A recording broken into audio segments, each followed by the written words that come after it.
Hello and welcome to Mama T Energy. On this podcast, we explore the journey of living extraordinary lives through taking radical self responsibility for mastering our mindset, actions, and frequency, holding ourselves accountable for staying in alignment with our desires. Today, we have a very special guest. We have Shauna joining us, and Shauna is an embodiment expert, certified women's empowerment coach, here to help you lean into your desires and build a life you truly love. She teaches powerful and courageous women the importance of true acceptance and connection to the self and to others. She shows you that thriving work and family life, real happiness, begins with steady introspection. She honors your life with all of its colors and propels you into the honest communication with yourself and others. You can think of her work like spilling out your purse on the kitchen table. She sifts through that big messy pile, gets rid of all the scraps of receipts and crumbs, puts back the things that are already working, and picks up the individual pieces that need to be changed. Nothing goes back into the bag that doesn't serve you in creating the life of your dreams.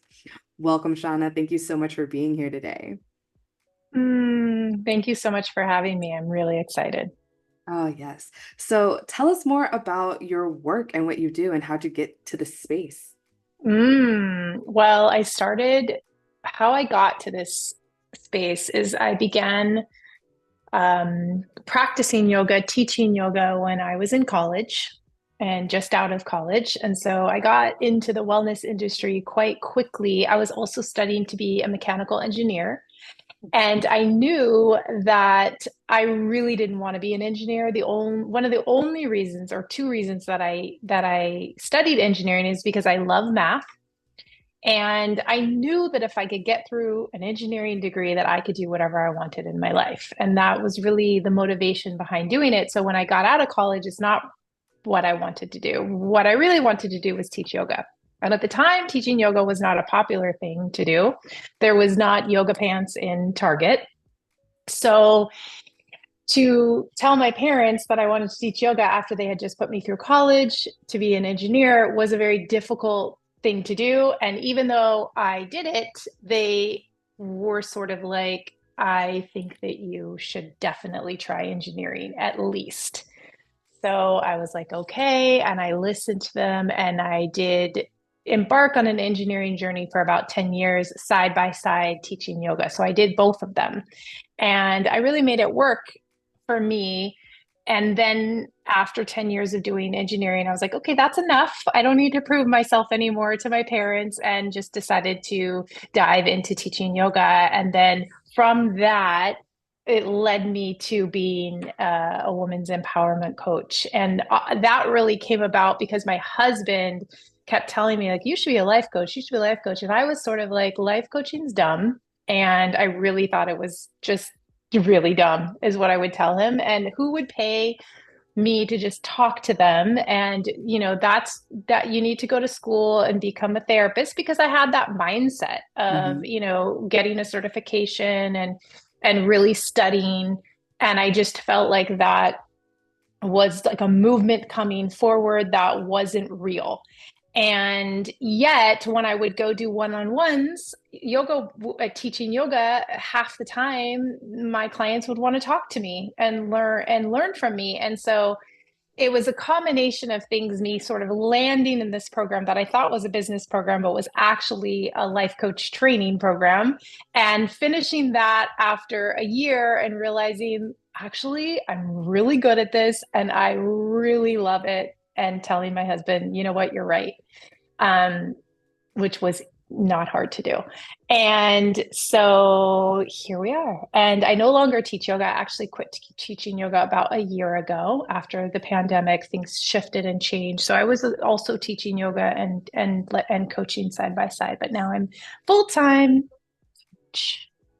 I love it. I love that you knew what you wanted to do with yoga and made the choice to go parallel. And so, can you speak a little bit about like creating that parallel and creating that space for yourself to pursue your dreams while kind of having that like practical side? Because I feel like some of us have that thing where we feel like it either has to be all or nothing, and how you're able to make that shift to, all right, it's time to really live in my soul calling.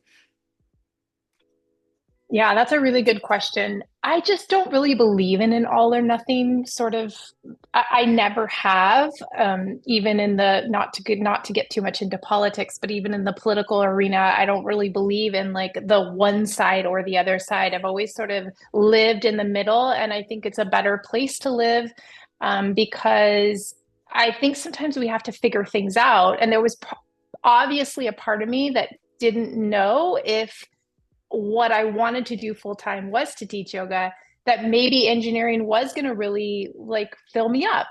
It did not, but I didn't know that, at the time. And so it was nice for me to sort of do those things side by side. And I am not much of a rule follower. So when it came to my first corporate engineering job, we would be asked to have a 15-minute break, an hour lunch break, and then a 15-minute break. And in that morning 15-minute break, me and my coworkers would take about an hour, and then our boss would say, "Hey, you guys need to bring it back a little bit. Like that's too long." And so we would, and then we would start to gradually get to the hour. So there's a part of me that was in my work when I'm in my work and taking breaks when I'm taking breaks. And the reason why I bring that up is because it allowed me to, um, at that time I was teaching yoga at night, but when I got my next engineering job, I ended up getting a contracting job. So I had a lot of flexibility to be able to leave the office, go teach a class, and then come back to the office. And nobody said anything because I was on a contract basis. So as long as I got my Mhm. project done, it was fine. So I just don't, I sort of make my own rules. And I was never a corporate person who was like, oh, I have to do it this way or I can't. I wasn't like that. I was like, as long as I'm doing a good job, as long as I'm showing up, as long as I'm doing work, my good work, as long as I'm communicating what I want, what my needs are all the time, I felt like I could do what I wanted. And that's really a couple reasons why I was able to make that choice and why I did make that choice. I love that. It sounds like you're so in your power. Can you talk about how you've cultivated that? Was that something that's always been around since childhood, or was it something that you've been conscious of? Gosh, the things that are coming up when you ask these questions is really interesting. These are like, why is that coming up? But I'm going to speak to it because that's what's coming up. I did not have it when I was not born with that power. I definitely developed it. I think the thing that's coming up for me and the thing that felt most important in developing that power is that I was very shy to speak to what I wanted Mhm. because I was afraid of conflict. That was something that I had a lot of fear around. And so when I remember a specific time when I was in college, and it was after my freshman year of college, and I was moving in with a couple of friends. I went to college at UCSB. And if anybody knows UCSB, there is this street called Del Playa DP, and it's the very big party street, and everybody wants to live on that street. Anyways, I was moving into this apartment with these friends on this street, and I knew after I signed the lease, I was like, oh gosh, this is not a good decision for me. I knew that I didn't really want to be in Isla Vista because it was all college kids. I realized that I really wanted to be amongst life and grandmothers and children and go to the grocery store and be able to see life and not be in this bubble of just college kids. And I knew that my roommate and my housemates were going to be really upset with me because I had already signed the contract, which means I had to pull out of the contract and they had to find somebody else. And the old me at that time would have just done it anyways because it was easy, because I wasn't creating any conflict, because nobody was going to get mad at me. And instead, I really challenged myself to go after what I actually wanted and to have the conversation. And I did. I had the conversation. I pulled out of the contract. My roommate did get upset with me. In fact, we didn't really remain friends. But my housemates were actually okay with it. So there were a few women I remained friends with. I didn't remain friends with my roommate, and not in like a bad way. It's just she wasn't really happy with me, which I that's fine, totally understand. And I went on with my life. And, those were there was more of those where I would just challenge myself to really stick up for what it is that I wanted, what it is that my heart, was really calling me toward. I also remember this is a really big moment in my life where my husband, who I currently am in relationship with, he, I got together with, he was my high school sweetheart. We went to prom together. And but he had a drug problem, and so we Mm. broke up for 5 years. He really went deep into, darkness, let's just say.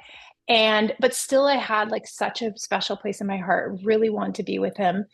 I was in therapy. I remember my therapist saying to me, I don't understand why you want to be with him. Like, I'm sad for you that you want to be with him. And I was like, nobody gets it, kind of experience. And the only person that really understood was my mom, which I was so grateful for because she's my mom.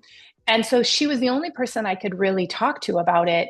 Everybody else was very much against it. I Mm. ended up getting back together with him.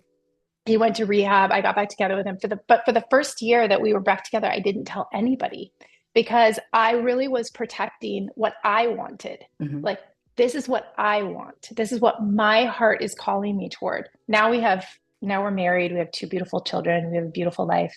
But it's like some people can really get in the way of like to follow our hearts is sometimes a very difficult thing to do, and it has something to say. And this is something I work with my clients all the time. It's like, do you really want this, or is this something that's a maybe or Mhm. questionable, or is this coming from someone else? Like, what is it that you want? What is it makes you feel good? What makes you feel healthy and well in your body and in your mind and your soul? What is your connection?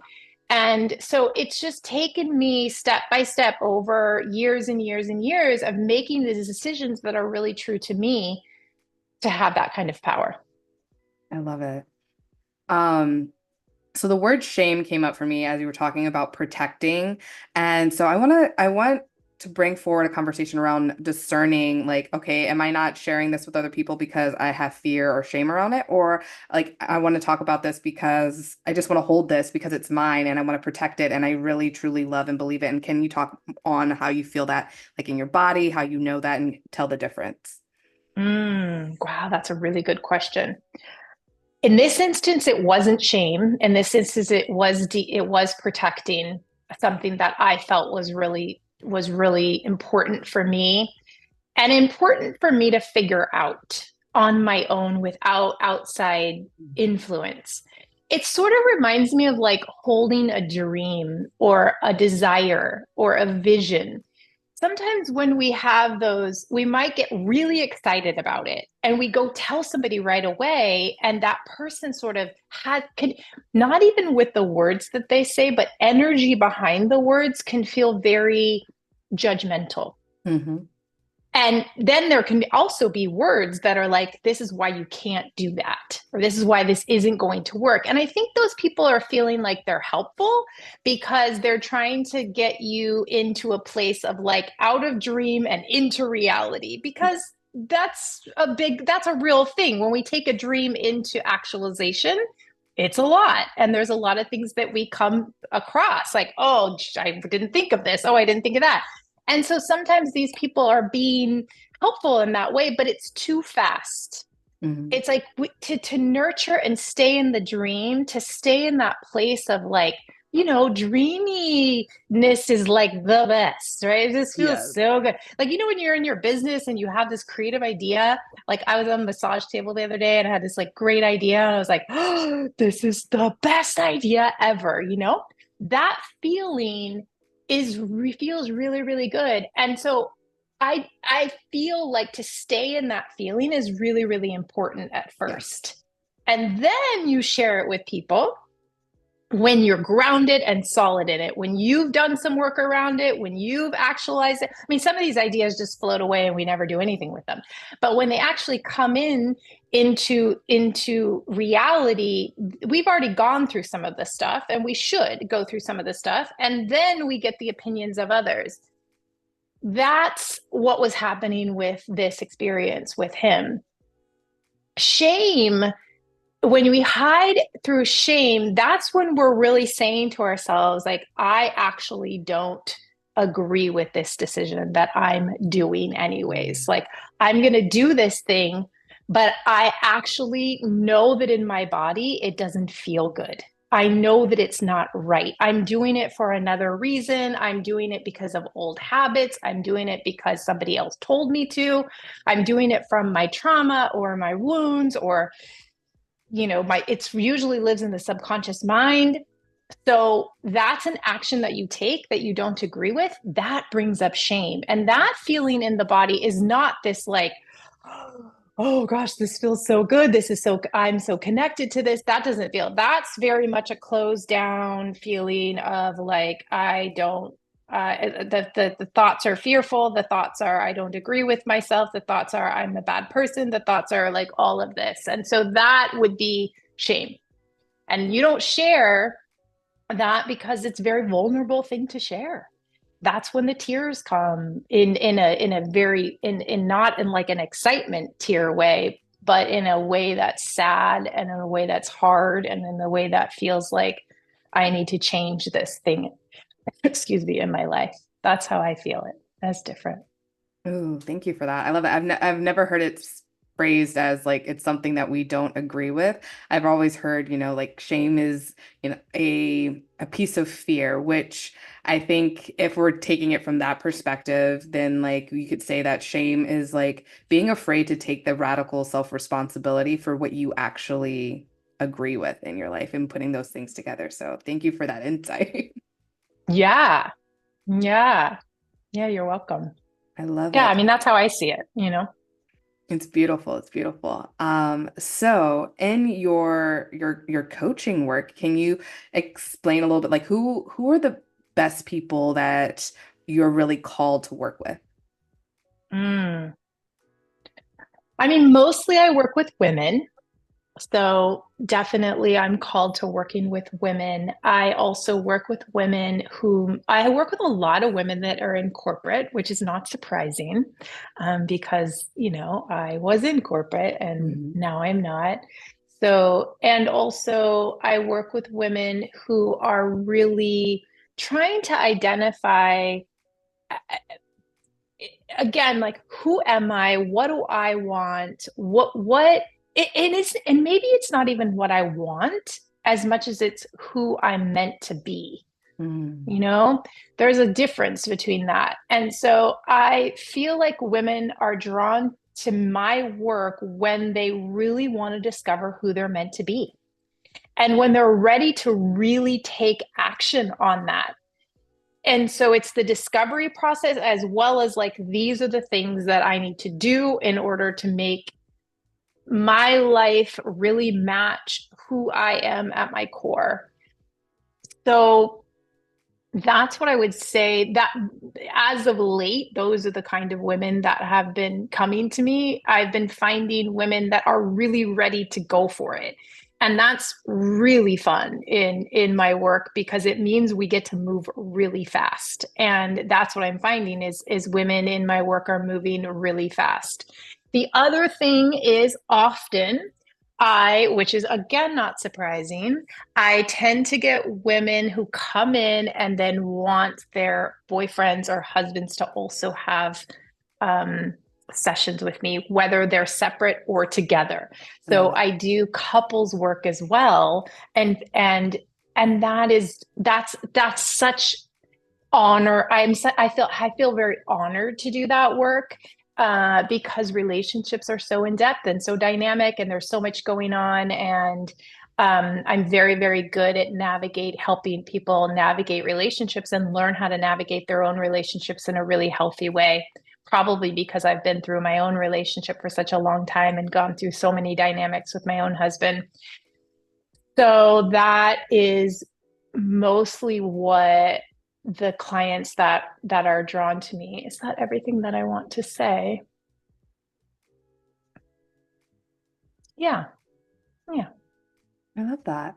I love it. Like, I can see the parallels and mirroring from, you having the corporate background and more corporate people. And then I was thinking, like, as you were talking about your relationship, I was like, well, yeah, of course you're going to work with people and their relationships. It sounds like you have a very grounded space in understanding what you want in a relationship and bringing that forward and knowing who's the right person. And I think that's really, really hard for a lot of us to like, what do I want? What do I want in this life? What do I want in a partner? How do I want to approach this together? Where are our mindsets? How do we deal when we have conflict? And so I love that you're willing to do the quote unquote hard things to create more. Yeah. Yeah. Well, I did two things are coming up for me. One is the most recently I did a ceremony for, because I'm also a ceremonialist, for a 10-year wedding anniversary ceremony, and it was such a beautiful experience. They came to me, they're like, you're the person that we want this, to facilitate this and walk us through this. And it was just a beautiful journey um to witness, and I was so honored to really take them through that process.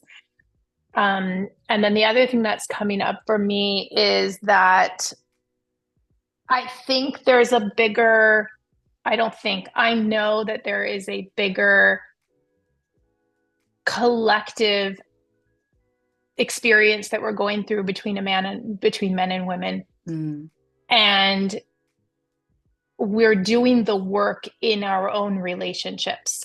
And so I can see within each relationship that I'm working with and with women in general, just with women, what it is that we're starting to shift as a collective in this sort of dynamic between a woman and a man. And I mean, we could talk about this for another hour, but there's a huge shift happening right now, and we are doing it.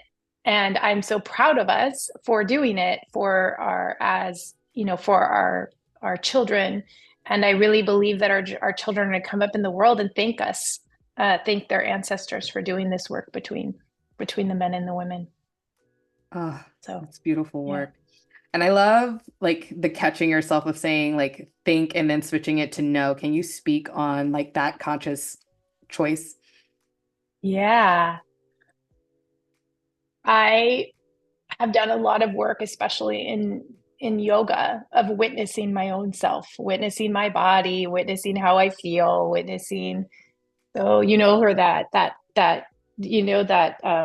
idea of the body, the me, and then the I, or one might call it the higher self, that's sort of witnessing, Hmm. observing the person in any action we do, any thought that we have, anything that we speak. And I've developed that in a way that most of the time when I'm very, very present, so not all the time, but most of the time when I'm very, very present, I can witness myself doing what I'm doing, whatever that is. And so in this instance, I'm witnessing myself speaking. And when I witness a word come out that isn't quite what I'm trying to say, because I can feel what I want to say, or I might have a picture, and then it's like, okay, we're going to go down that path. It might not connect as well as the same in which is what I'm feeling inside Hmm. my body or seeing. And so if I observe that, then I will shift the word in the moment. I find myself do that when I'm working with my clients, just in general. And sometimes I'll even find myself saying, that was a lie. I don't know why they came out of my mouth. That's not true. Have you ever done that before? You Oh say yeah. something, you're like, that's not true. Why did I just say that? And so I'll say, like, that was a lie. That's not true. I don't know why I just said that. I'll find myself doing that because, that's how I think that's how we can really clarify who we are, what we're thinking, what we're doing, what actions we're taking. And we don't need to do it later on. We can actually do it in the moment. We can also do it later on, but we can come back and say, hey, I didn't mean that. But we can also do it right now in this moment. And so why not take care of it right now? I love it. I love it. It's like I see it kind of like we're reprogramming ourselves. Like if our bodies or souls were a computer and you're gonna like tap in and be like, oh, wait, hold up. That we're uninstalling this program and we're gonna re-up like what actually is meant so that that becomes like the unconscious program that our system works off of. Beautiful. I love that. That like makes me think you're just reprogramming your subconscious mind in the moment. Like, Exactly. yes, let's do that. Yeah. 100%. I love it. Yeah. I love it so much. All right. So I feel called like now's the time to do a little reading. Is there anything specific you want a reading on, or do you want a general message? Hmm.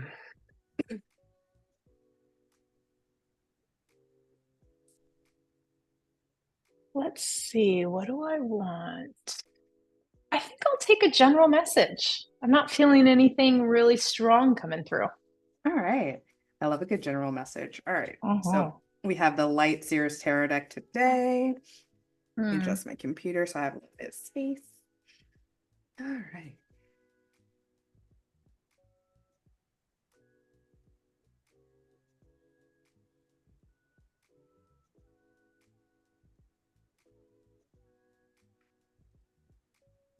Ooh, all right. So we have the Hanged Man, the Page Ooh. of Cups, and the Ace of Cups. And so Hmm. in this, like when I saw the Hangman is always like new perspectives, an invitation for looking at life differently. And I feel like it's not so much an invitation for you to change the way you think right now, but more of like a celebration of how you're looking at your life, like listening to your story and how you're like making so much conscious choices that don't necessarily have to deal with what society or other people. And so this is like a celebration, like, yes, you're on the right track. You're doing the things you are creating. And like this Page of Cups is like, I love that there's this picture. I'm looking at it wrong. Like this flying pig. So it's kind of like when pigs fly. So like when you have and you hold what you know, right? Like not the thinking, but what you know, right? Like you hold what you know, you trust your perspective, you trust. And I just realized that like this, she's in the yoga swing too, and you have Yeah, this yoga she is. background too. Like how perfect is that, right? And so like you have this knowing. And so when that happens, these when pigs fly moments show up for you, right? So keeping in that grounded space, protecting what needs to be protected in the moment, and then letting it fly, and then allowing new things to manifest, which is where this like Ace of Cups then comes in. Mm, 'Cause this is just like this feeling of being and pure joy and love mm, of life, right? And so, and this ace is kind of like it's the beginning. So you keep continuing to get more inspiration and more connectedness the more you stay that mm, course. So like you're already doing the work. You're already mm, there. You know what you want. You already know how, so just keep showing up. So this is, I love it. Like so exciting. mm. Thank you. Mm. You That are, feels really perfect for me. I love it. I love it. I love it. Hmm.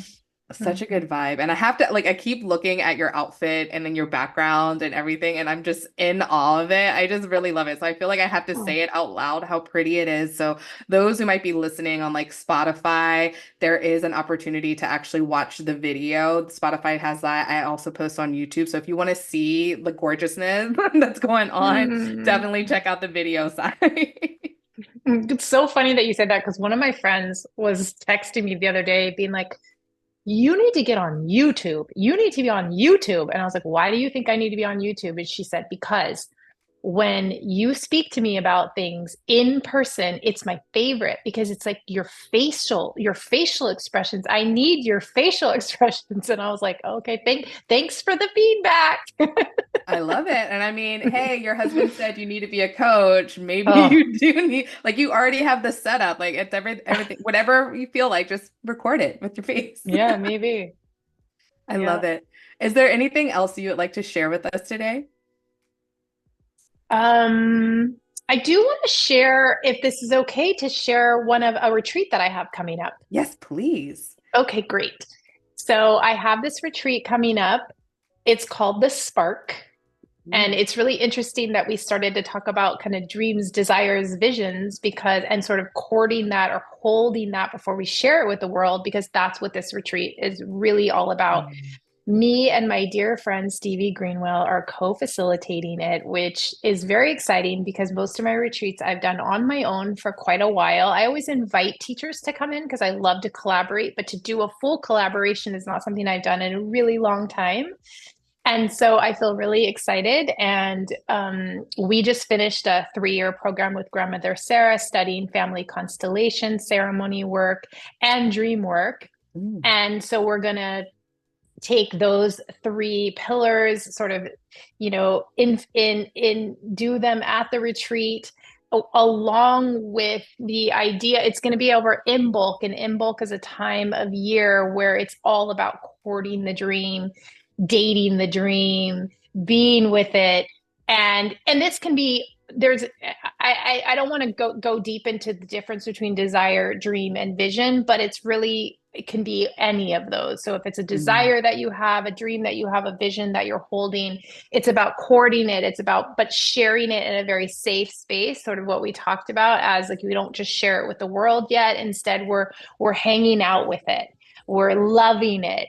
And within that, also loving on our bodies, because it's our entire being that really holds the desire, the dream, and the vision. And so we're going to bathe and give Mm. ourselves foot baths. And, it's about, we know that February is a time, that's when Imbolc is. February is a time for loving. We celebrate that here in the West, but in a different way. And it really is that energy of love and dating and taking care of. And so that's happening February 6th through the 9th. And we would love to have you. It's going to be here in California, in Guerneville, California, which is a beautiful little town, kind of smaller town in Northern California. And yeah, on the river. And we're really, really excited to welcome you if you want to join us on retreat. Oh, I love it. It feels so decadent and juicy. And so I'm really excited. For those who are interested, how do they connect with you? So you can find me on Instagram. That's probably where I spend most of my time in the medias, on Instagram, and I think I've given you my Instagram handle, so it'll probably be in the notes. So you can find me there. I also have a website, and that's www.shaunalay.com, and I can give you the link to the retreat as well. And you can put that in the notes, but it's backslash the dash spark dash 2025. Perfect. Yes. All of this you can find in the show notes, friends. So definitely tap in. This is also your invitation. If you're feeling called, you can also tap into Mama T Energy. We have the home mastermind as well as mentorship space available. So if you are looking to have one-on-one private sessions, I recommend that mentorship space. It also gets you access to the home membership, our home mastermind. And the home mastermind, that's the space where we're going to tap into the rituals, the energy healing, the activations, and the hot seat coaching. So all of that is available for you. Again, you can find that in the show notes. Mm. Yes. Yay, go us. Go. So thank you so much for listening. Remember to like, share, subscribe, and all of that goodness. And with that, I'll catch you on the next one. Ta-ta.